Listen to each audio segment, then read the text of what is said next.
Perkenalkan, nama saya Zikra Aulia dengan NIM 2430 203082. Saya dari program studi Hukum Tata Negara Siasah Universitas Islam Negeri Mahmud Yunus Batu Sangkar. Baiklah, pada kesempatan ini saya akan membahas salah satu bidang penting dalam kajian hukum Islam, yaitu fikih siasah maliyah. Secara sederhana, fikih siasah maliyah adalah cabang dari ilmu fikih yang membahas tentang kebijakan keuangan negara dan perspektif Islam. Kata siasah berarti kebijakan atau politik, sedangkan maliyah berarti keuangan. Jadi, secara istilah, fikih siasah maliyah membahas bagaimana pengelolaan harta, pendapatan, dan pengeluaran negara yang dilakukan secara adil, efisien, dan sesuai dengan syariat Islam. Baiklah, adapun cabang dan turunannya yaitu dalam praktik fikih siasah maliyah mencakup berbagai hal, antara lain yang pertama zakat sebagai instrumen utama di redistribusi kekayaan, yang kedua pajak sebagai sumber pendapatan negara di luar zakat dalam keadaan darurat ataupun kebutuhan mendesak. Yang ketiga yaitu Baitul Mal, lembaga pengelolaan keuangan negara dalam Islam. Yang keempat, pengelolaan harta publik, termasuk sumber daya alam, wakaf, dan barang milik negara. Yang kelima, belanja negara untuk kemaslahatan, seperti pendidikan, kesehatan, infrastruktur, dan keamanan.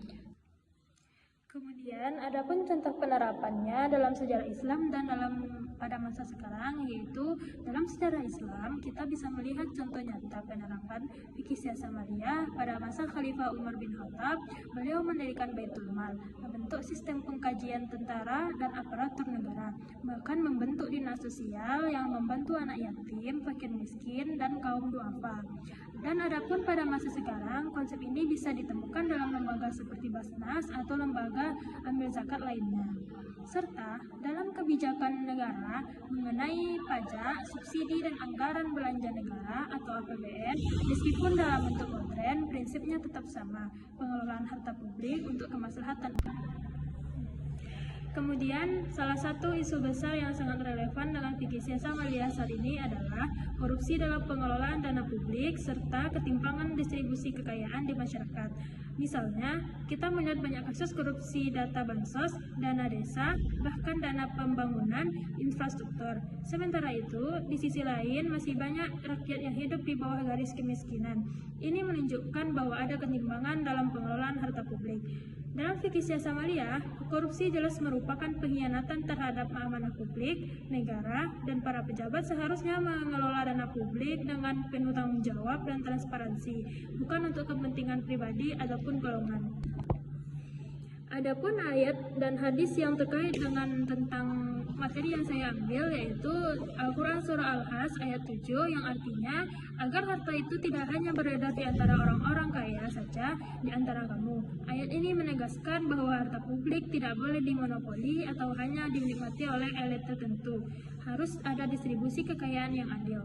Kemudian ada hadis Nabi Shallallahu Alaihi Wasallam, yaitu hadis Bukhari dan Muslim. Setiap kalian adalah pemimpin dan setiap pemimpin akan dimintai pertanggungjawaban atas apa yang dipimpinnya. Ini menjadi peringatan keras bagi para pemimpin dan pejabat publik. Amanah jabatan bukanlah hak untuk memperkaya diri, tetapi tanggung jawab besar yang akan dihisap di akhirat nanti. Kemudian, adapun isu aktual yang ada di Indonesia pada saat ini, menurut data dari berbagai lembaga anti korupsi, nilai kerugian negara akibat korupsi mencapai triliunan rupiah setiap tahunnya. Ini jelas bertentangan dengan prinsip-prinsip fikih siasah maliyah yang menekankan amanah, keadilan, dan kemaslahatan.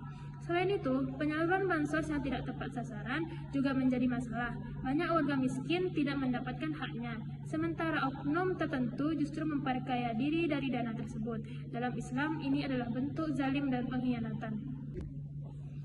Baiklah, kesimpulan yang dapat saya ambil dari penjelasan saya yang tadi yaitu kita dapat memahami bahwa fikih siasah maliyah tidak hanya relevan dalam konteks klasik, tetapi sangat aplikatif dalam konteks negara modern, khususnya dalam pengelolaan keuangan negara. Sebagai generasi muda Muslim, kita harus mendorong agar prinsip-prinsip keadilan Islam diterapkan dalam sistem keuangan negara demi menciptakan masyarakat yang adil, sejahtera, dan diridhoi Allah. Sekian, hanya ini yang dapat saya sampaikan. Apabila ada salah kata, saya mohon maaf. Assalamualaikum warahmatullahi wabarakatuh.